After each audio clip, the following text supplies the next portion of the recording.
विगत वर्ष 2023 में हम लोगों ने बिहार इन्वेस्टर समिट जो कराया था पटना में, उसमें कुल 600 से अधिक कंपनियों ने भाग लिया और उसमें 50,530 करोड़ का इकरार हुआ था।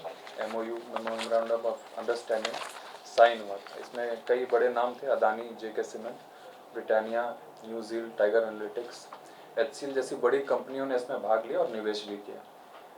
प्रमुख औद्योगिक पार्क जो राज्य में है उसमें विशेषकर मेगा फूड पार्क मोतीपुर, जिसमें कि 144 एकड़ में ये मेगा फूड पार्क है और उसमें 180 करोड़ के निर्माण की परियोजना लागत इसमें लगी है।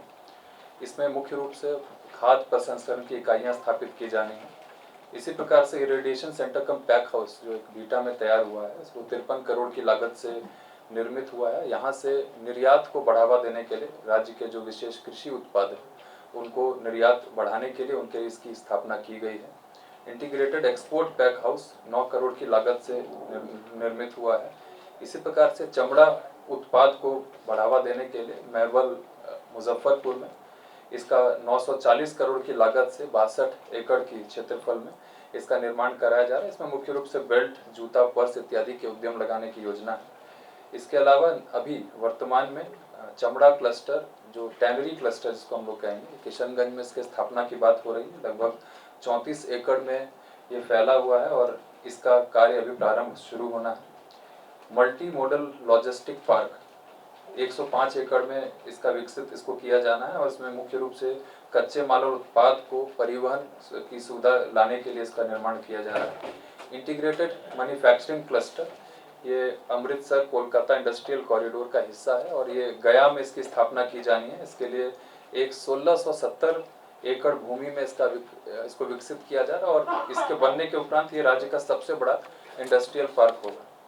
नवानगर और कुमारबाग, नवानगर बक्सर में और कुमारबाग बेतिया में 125 एकड़ में एक विशेष आर्थिक क्षेत्र जिसको कि SEZ बोलते हैं, स्पेशल इकोनॉमिक जोन, उसका निर्माण भी इसकी सहमति भारत सरकार से प्राप्त हो गई है। अगर रोजगार सृजन की हम लोग बात करें कि राज्य की जो विभिन्न विभाग की जो विभिन्न योजनाएं हैं उसके तहत मुख्यमंत्री उद्यमी योजना में अब तक 34,441 लाभार्थियों को 2,696 करोड़ की सहायता प्रदान की जा चुकी है। जैसा कि मैडम ने बताया कि मुख्यमंत्री उद्यमी योजना के अंतर्गत 10 लाख तक की सहायता हम लोग देते हैं, जिसमें कि 5 लाख अनुदान होता है और 5 लाख 0% बिना किसी इंटरेस्ट का सॉफ्ट लोन हम लोग देते हैं। इसी प्रकार बिहार लघु उद्यमी योजना के अंतर्गत 2 लाख रुपए की सहायता दी जा रही है। इसमें राज्य के जो गरीब परिवार हैं उनके लिए वित्तीय सहायता दी जाती है। अगर वित्तीय वर्ष 2023-24 की बात करें तो इसमें 40,000 से अधिक लाभुकों को इसका चयन करते हुए 200 करोड़ से अधिक की राशि इसमें दी जा चुकी है। प्रधानमंत्री रोजगार सृजन कार्यक्रम जो भारत सरकार की योजना है, इसमें 2023-24 में 13,500 से अधिक ऋण स्वीकृत किए गए हैं और उसमें से 10,552 का वितरण भी किया जा चुका है। ये हर्ष का विषय है कि पूरे देश भर में PMEGP योजना के अंतर्गत ये आवेदन अग्रसारण में हम लोग राज्य देश भर में दूसरे स्थान पर और ऋण स्वीकृति में चौथे स्थान पर और मार्जिन मनी के वितरण में पूरे देश भर में तीसरे स्थान पर रहे। इसी प्रकार प्रधानमंत्री सूक्ष्म खाद्य उद्योग उन्नयन योजना PMFME में उत्कृष्ट परफॉर्मेंस करने के लिए हम लोग को, हमारे राज्य को सम्मानित किया गया और हम लोगों का सबसे बेहतरीन उपलब्धि पूरे देश भर में रहा था। इसमें इस योजना के माध्यम से 54,000 से अधिक रोजगार भी सृजन किए गए। सिल्क समग्र योजना के अंतर्गत 2023-24 में 59 मेट्रिक टन कच्चे रेशम का उत्पादन हुआ है और इसमें 6.5 लाख से भी अधिक मानव दिवस का रोजगार सृजन हुआ है और 1100 से अधिक लाभार्थी इसमें लाभान्वित हुए। सूक्ष्म लघु और मध्यम उद्यम जिसको MSME हम लोग कहते हैं, इसके अंतर्गत 140 करोड़ बिहार राज्य को आवंटित किया गया था। इसमें MSME की पुनर्बहाली के उद्देश्य से कोविड-19 के बाद काफ़ी MSME शिथिल पड़ गए थे, तो उसमें रैंप योजना लाई गई थी ताकि उनको सहायता दी जा सके। इसमें इसके अतिरिक्त PM विश्वकर्मा योजना, जो इसमें 18 ट्रेड्स को समर्थन देने के लिए योजना लाई गई है। इसका कार्य अभी चल रहा है, जिलों में अग्रसारण और फॉर्म कलेक्शन का कार्य चल रहा है। MSME MSE CDP योजना अंतर्गत 4 क्लस्टर्स की स्वीकृति भारत सरकार से हम लोगों को मिली है, जिसमें कि विशेष रूप से जो औद्योगिक क्षेत्र हैं इसमें जो बेसिक संसाधन है, इंफ्रास्ट्रक्चर, विशेषकर सड़क, boundary wall, drainage, solar lights इत्यादि की सुविधा विकसित की जा रही है। स्टार्टअप योजना जो बिहार सरकार की है, ये 2017 से लागू है। अगर इस वित्तीय वर्ष की बात करें तो अब तक 700 स्टार्टअप्स ऐप्स को पंजीकृत किया जा चुका है और इन 700 में से 107 वैसे स्टार्टअप है जिनका नेतृत्व महिलाओं द्वारा किया जा रहा है। स्टार्टअप्स को कुल 45.6 करोड़ की वित्तीय सहायता दी गई है और इन स्टार्टअप्स को 25 लाख तक बिना ब्याज का ऋण और 50 लाख तक मैचिंग ग्रांट भी दिया जाता है। आप लोग अवगत हैं कि बिहार में बिजनेस हब या बी हब सहकार्यशील स्थान विकसित करने के लिए ऑफिस स्पेस वैसे स्टार्टअप्स को जिनके पास नहीं है उनकी सहायता के लिए हम लोग काफ़ी कम रेट्स में, कम दर पर उनको ऑफिस स्पेस उपलब्ध कराते हैं। और इसमें 311 उद्यम जो है इसमें स्थान पा सकते हैं। IIT पटना जैसे संस्थान के द्वारा इसकी मॉनिटरिंग की जाती है और इनोवेशन चैलेंज जैसे कार्यक्रम भी कराए जाते हैं। हैंडलूम और रेशम विकास में जो वर्तमान वर्ष में 2024-25 में 305 लाख रुपए यानी 3 करोड़ रुपए का बजट स्वीकृत किया गया है, जिसमें 400 बुनकरों को 15,000 प्रति बुनकर के हिसाब से उनके खाते में राशि रिसीव कराई गई है। इसी प्रकार से अन्य योजनाएं हैं, इसमें इलेक्ट्रिक सब्सिडी योजना, छात्रवृत्ति योजना, हैंडलूम मार्केटिंग सहायता योजना इत्यादि योजनाएं राज्य सरकार द्वारा वर्तमान में चलाई जा रही है और उद्योग विभाग का जो उद्देश्य है उसकी पूर्ति के लिए सतत सार्थक प्रयास किए जा रहे हैं। धन्यवाद। धन्यवाद। आप सभी का इस उद्योग विभाग के प्रेस कॉन्फ्रेंस में स्वागत है।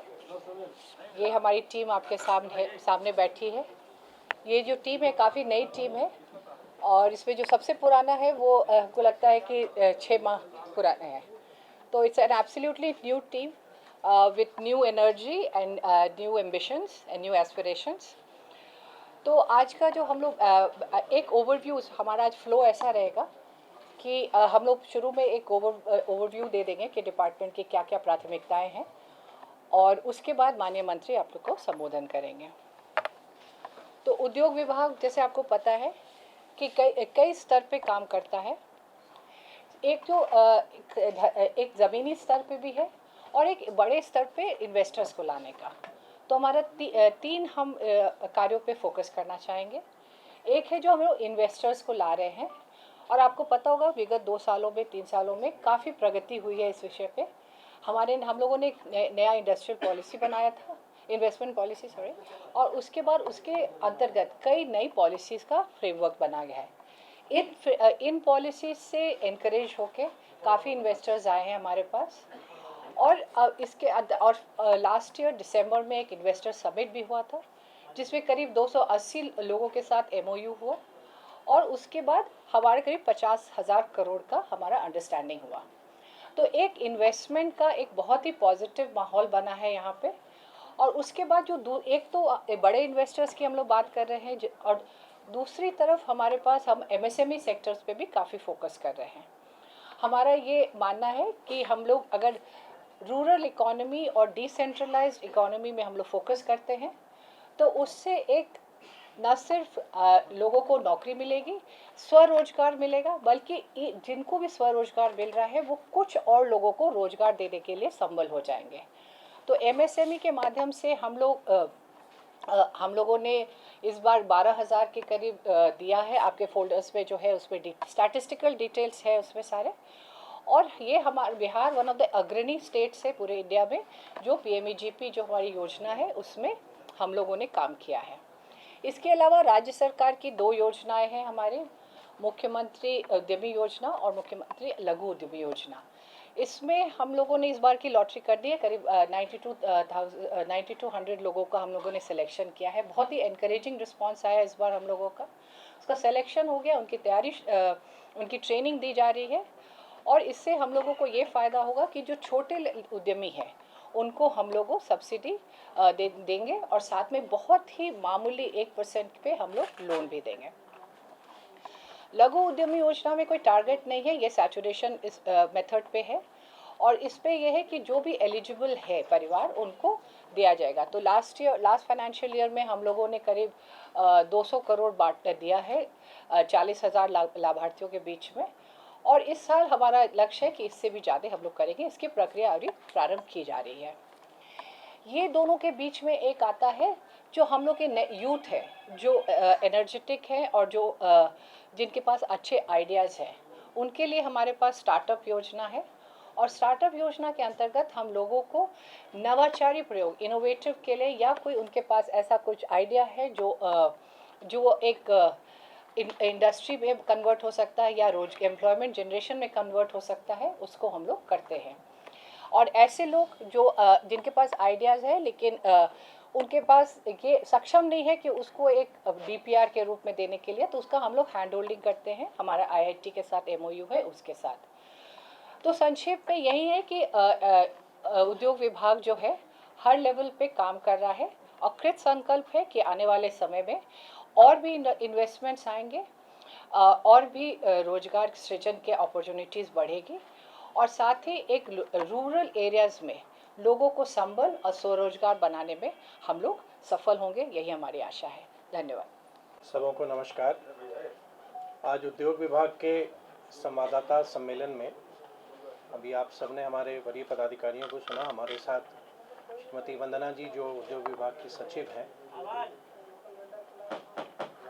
नहीं आ रहा, श्री कुंदन कुमार जी जो निवेश आयुक्त भी हैं और बियाडा के एमडी हैं, आलोक रंजन घोष जी जो डायरेक्टर इंडस्ट्रीज़ हैं, रवि प्रकाश जी जो डायरेक्टर फूड प्रोसेसिंग हैं, और दो नए पदाधिकारी जिन्होंने आज ही विभाग ज्वाइन किया है, डायरेक्टर टेक्निकल श्री शेखर आनंद जी और डायरेक्टर हैंडलूम निखिल धनराज जी। तो ये पूरा हमारा उद्योग विभाग है जो आपके सामने है, और हम आपको भी धन्यवाद देंगे कि बड़ी संख्या में आप सब यहाँ उपस्थित भी हुए हैं। सभी ने बताया है कि उद्योग विभाग क्या करने जा रहा है, हमने अभी तक हमारी उपलब्धि क्या रही है, और उससे रिलेटेड आपको कुछ मटेरियल भी आपके फोल्डर में दिया गया है। मैं सिर्फ कुछ बिंदुओं को मैं हाईलाइट करना चाहूँगा, बाद में अगर आपके कोई प्रश्न होंगे तो उनको हम उत्तर करने में हमें प्रसन्नता होगी। 2005 से ही आदरणीय मुख्यमंत्री श्री नीतीश कुमार जी के नेतृत्व में एनडीए सरकार ने बिहार में आधारभूत संरचना को बेहतर बनाने की दिशा में लगातार काम किया है, और उसी का परिणाम है कि आज बिहार में एक बढ़ता हुआ औद्योगिक वातावरण भी हो रहा है। और भारत सरकार में आदरणीय प्रधानमंत्री श्री नरेंद्र मोदी जी के नेतृत्व में बिहार को जो मदद चाहिए, जैसे आपने अभी जानकारी आपको प्राप्त हुई कि एक बहुत बड़ा इंडस्ट्रियल कॉरिडोर हमको मिल रहा है, तो आदरणीय प्रधानमंत्री जी के द्वारा भी लगातार बिहार के लिए जिन भी प्रस्तावों को हम लोग भेज रहे हैं, विभिन्न मंत्रालयों द्वारा उसकी स्वीकृति हमें प्राप्त हो रही है। अभी आपको जैसे कुछ जानकारियाँ मिली हैं, जैसे बियाडा जो बिहार में औद्योगिक इकाइयों की स्थापना, जहाँ ज़मीन बियाडा आवंटित करती है, पूरी ऑनलाइन प्रक्रिया है। तो हमारे यहाँ लगभग 84 इंडस्ट्रियल एरिया हैं जो 9 क्लस्टर में बटे हुए हैं।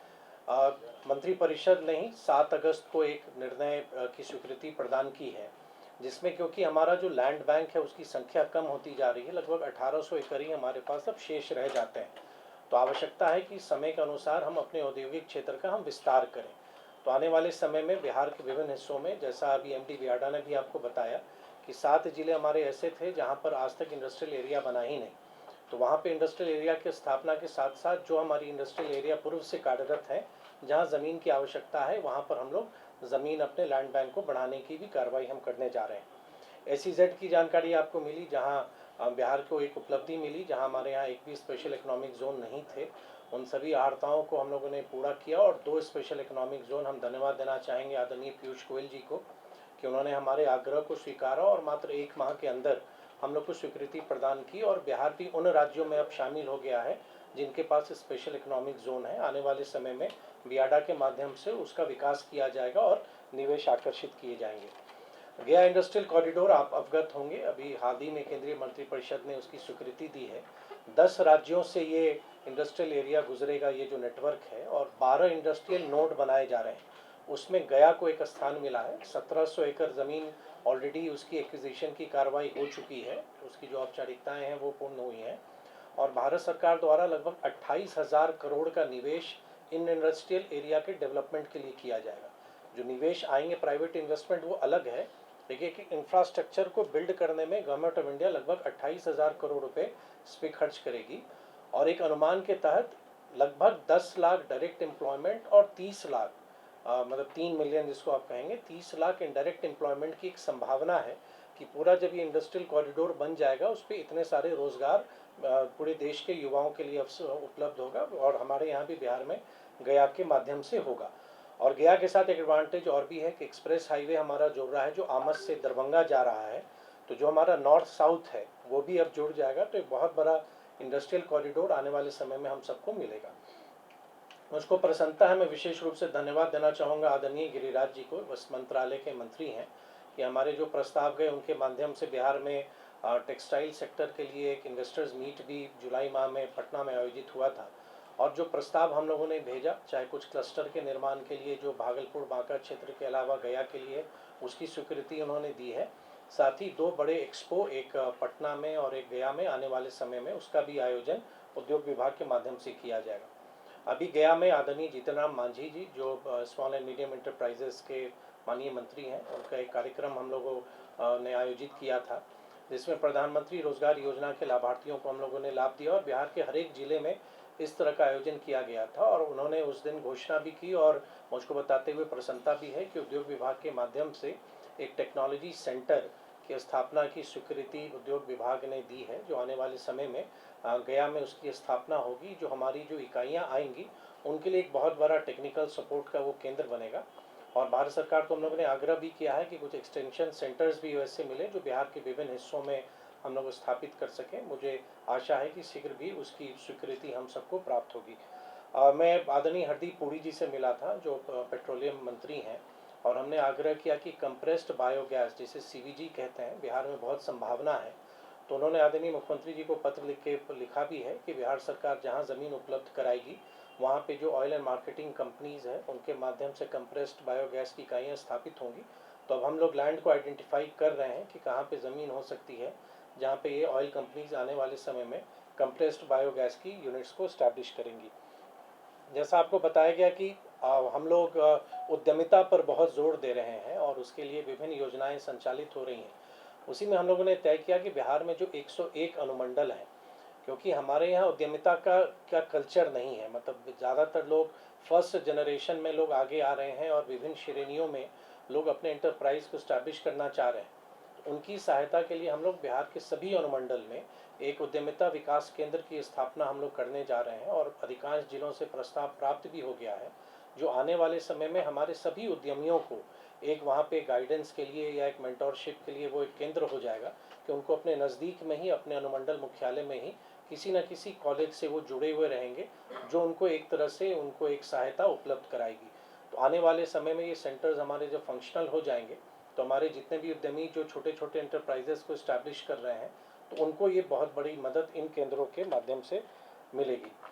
मुझको आपको बताते हुए प्रसन्नता है कि बिहार में जहाँ 1000 करोड़ के आसपास के निवेश नहीं आया करते थे सिंगल इन्वेस्टमेंट, विगत 2 माह में 2 बड़े निवेश हमें प्राप्त हुए हैं जो 1000 करोड़ से अधिक के हैं। आप अवगत हैं आदरणीय मुख्यमंत्री जी द्वारा अडानी समूह का जो अंबुजा सीमेंट का प्लांट वारसलीगंज में आ रहा है, उसके शिलान्यास में आदरणीय मुख्यमंत्री जी गए भी थे, जो लगभग 1600 करोड़ का है। और कोको कोला के माध्यम से भी बक्सर के नवानगर में लगभग 1200 करोड़ के आसपास का प्रस्ताव हम लोग को प्राप्त हुआ है। बियाडा ने लैंड भी उनको आवंटित कर दिया है। तो बिहार भी उन राज्यों में अब शामिल हो रहा है जहाँ पे 1000 करोड़ से अधिक का सिंगल इन्वेस्टमेंट हमें प्राप्त हो रहा है। आने वाले समय में बहुत सारी योजनाओं पर हम काम करेंगे, और हमारा ये मानना है कि जैसे एक्सपोर्ट में बहुत पोटेंशियल है हमारे यहाँ, लेकिन दुर्भाग्य से जो बिहार से एक्सपोर्ट होता भी है तो उसकी गिनती बिहार में नहीं आ पाती है। तो एक ड्राई पोर्ट हमारा आने वाले समय में बहुत जल्दी फंक्शनल हो जाएगा, तो बिहार से भी जब हमारा कस्टम क्लियरेंस होने लगेगा तो बिहार से जो एक्सपोर्ट हम लोग करते हैं, जो भी लोग करना चाहते हैं, तो उसकी गिनती बिहार में होगी। नहीं तो जहाँ पे कस्टम क्लियरेंस होता है प्रायः वो एक्सपोर्ट का जो कोटा है या कहिए जो उसका कंट्रीब्यूशन है वो उन स्टेट में ऐड हो जाता है जहाँ से वो कस्टम क्लियरेंस होता है। ईज़ ऑफ डूइंग बिजनेस बहुत आवश्यक है, और हमारी कोशिश है कि बिज़नेस को करना में हम जितना सरल कर सकें। तो लगातार विभाग का ये प्रयास है कि हम सरलीकरण की दिशा में हम काम करें कि लोगों को यहाँ कोई उद्यम स्टैब्लिश करने में आसानी हो। और एक निर्णय हम लोगों ने अभी लिया है कि ग्रीवांसेस के लिए किसी भी उद्यमी को अगर कोई शिकायत है, बहुत बार विभिन्न इश्यूज आते हैं, चाहे वो पावर सेक्टर से जुड़ा हो या किन्हीं और विभाग से भी जुड़ा हो, तो उसको एक ऐसा हम लोग डैशबोर्ड बनाए, जैसे सिंगल विंडो हमारे निवेश के अप्रूवल के लिए होता है, तो उनकी शिकायतों को दूर करने के लिए भी या उनके ग्रीवांसेस को भी दूर करने के लिए हमारे यहाँ एक ऐसी प्रणाली ऑनलाइन बने जिसको हम लोग सचिव स्तर पर उसकी ट्रैकिंग भी हो सके, इंटर डिपार्टमेंट कोऑर्डिनेशन भी हो सके। तो आने वाले समय में जो हमारे यहाँ काम कर रहे हैं, जो जिन्होंने अपनी राशि निवेश की हुई है, तो उनके लिए एक सहूलियत हो जाएगा इस पूरे जब सिस्टम हमारा डेवलप हो जाता है। स्थानीय हमारे यहाँ हैंडीक्राफ्ट्स बहुत महत्वपूर्ण है और हमारा उपेंद्र महारथी शिल्प अनुसंधान केंद्र भी है और उसमें हम लोग लगातार कोशिश कर रहे हैं कि उसको कैसे बेहतर मार्केट दें, कि हमारे जो कलाकार हैं, जो हमारे जो आर्टिस्ट हैं, जो आर्टिजन्स हैं, उनको हम क्या स्वरूप दें, कि उनको कैसे बेहतर हम मार्केट दें। तो टेक्नोलॉजी के भी को जोड़ के एक उनको बेहतर मार्केट हम लोग देना चाहते हैं। साथ ही जो खादी बहुत बड़ा एक सेक्टर है, उसमें भी बहुत ज़्यादा संभावनाएं हैं, तो खादी को भी हम लोग बेहतर रूप से रिवैम्प करें, उस दिशा में भी हम लोग योजना बनाकर हम लोग काम कर रहे हैं। हमारा ये स्पष्ट मानना है कि आने वाले समय में पूरे पूर्वी भारत में बिहार की बहुत बड़ी संभावना है एक बड़े ग्रोथ इंजन के तौर पर उभरने में, और उद्योग विभाग लगातार प्रयासरत है। हमारी पूरी टीम हम लोग साथ मिलके एक बिहार को प्रगति के पथ पर ले जाएं और बिहार को एक इंडस्ट्रियल मैप पर हम लोग स्टैब्लिश कर सकें, इस संकल्प के साथ हम लोग कार्य कर रहे हैं। बहुत बहुत धन्यवाद।